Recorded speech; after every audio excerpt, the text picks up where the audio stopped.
শুধু একটাই কথা তার মনে ঘুরছিল, সাধুর কথা মিথ্যে হতে পারে না।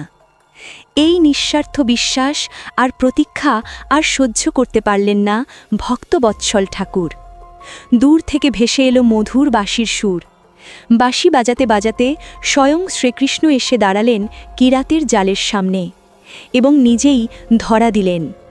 কিরাত যখন সেই ভুবন মোহিনী রূপ দেখল, তখন সে আর জালে নয়, নিজেই প্রেমের বন্ধনে আবদ্ধ হয়ে পড়ল।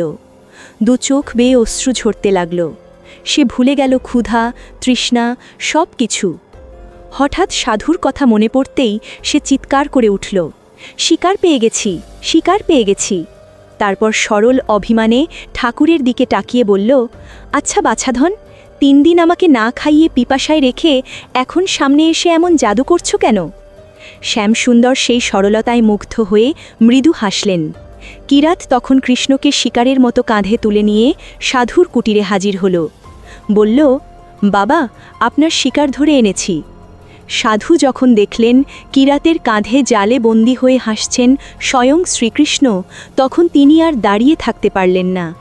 বিস্ময়ে ও ভক্তিতে কিরাতের চরণে লুটিয়ে পড়লেন।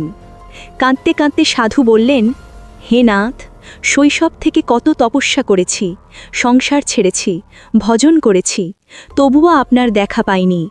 আর এই কিরাত মাত্র 3 দিনেই আপনাকে পেয়ে গেল। ভগবান তখন স্নিগ্ধ কণ্ঠে বললেন, এর ভক্তি ছিল নিঃস্বার্থ, আর তোমার কথার ওপর এর বিশ্বাস ছিল অটল।